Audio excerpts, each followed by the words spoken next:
So we're going to look at how to, in perspective sketching, start creating curves and more curved shapes. We've looked lots and lots about creating angled shapes and more straightforward, but when we start creating curves, there's a slightly different technique, and we can still make it fairly simple. So if we start with our front edge, we're going to go to our go-to cube. So making sure those lines are converging, remembering good techniques, rotating that page around to make it easier for yourself. The lines all converging still, nice vertical edges, and then finish that off. So you can see we're starting with our fairly standard and familiar cube. You can see that these are slightly diverging, we don't want that, so that one would actually come a little bit lower in there, and it looks a lot neater now. It doesn't matter about these guidelines, that's why we're drawing the lines in very lightly to start with. We're going to start off just by curving one edge. We're not going to go for the whole circle, and to do that we're going to divide one face into 4 using perspective still, so keeping that line vertical, and that first one's going to the imaginary vanishing point. Then that's broken it down into 4 quarters, and we're going to look at those quarters all as individual curves. So when you're drawing a curve within any of the quarters, you start perpendicular along the line, and you're going to curve nice and evenly to finish at a tangent to the next line. So you're starting there, turning evenly, and finishing along that next line as well. Okay? So we're starting from this cross. If you look at it as a cross, so if you're looking at the horizontal line, we're starting perpendicular, 90 degrees going up, or you can see it starting along this vertical edge. Either makes sense, okay? So starting along this edge, and then curving evenly to finishing it. And if you draw it in really lightly, you'll get a feel for that curve. And then we'll just darken over the top of that now, and you can see we've got a nice, even curve. What we're then going to do is project the 2 ends, so where these 2 points cross, into our imaginary vanishing points. Draw your ghost lines in first, and then draw your line in after that. And then we're going to do the same again on here. So whatever you do to one side, you want to do to the other. So starting along the line, curving evenly, finishing along the next. And you can see there, we've drawn our curves in nice and accurately, and we've got a curved corner to that cube. And if we just darken up our edges after that, we're very used to doing this now from all of the tutorials so far. You can see that you don't need to get rid or rub anything out. We're making it stand out nicely, and it's got a curved edge. If we do a very similar process again, so we're going to draw another cube with vertical, converging lines, vertical, same both sides. Probably getting fed up with me saying the same things all the time now, but it's important. We're always starting off from this same point. Okay, we're now going to look at curving the whole of this front section. So divide it into 4, and then draw your curve in lightly, starting along the line and finishing along the line. Rotate your page, we're going to do the same along this, and you can see that this side is going to be a much tighter curve. Okay, so you can see that that is very tight.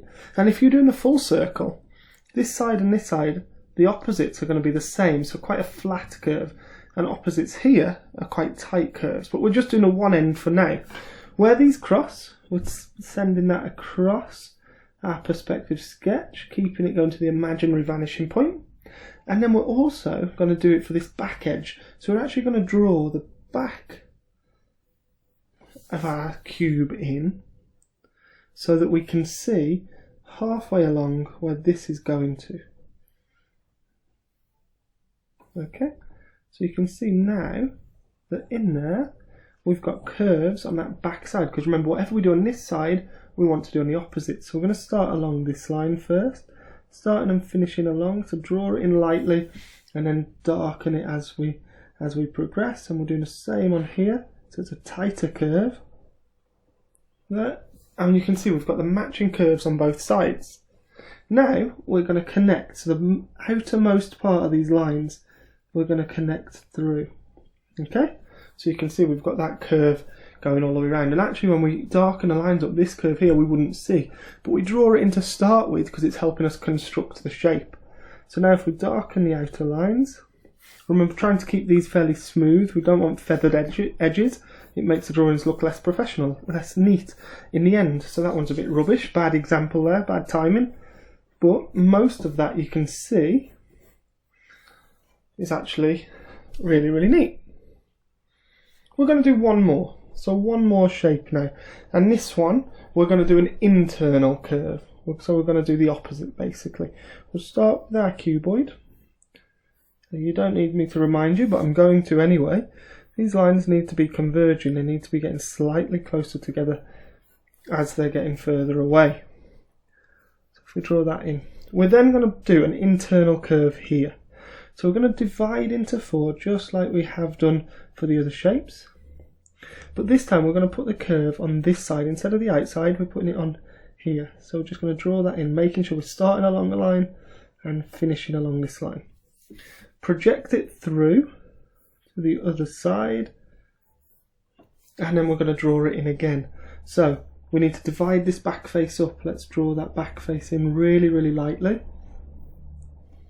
Divide it into your 4, and we're going to draw that into here. Starting along the line and finishing, and darken those edges up so that we've got our thick and thin line technique done as well.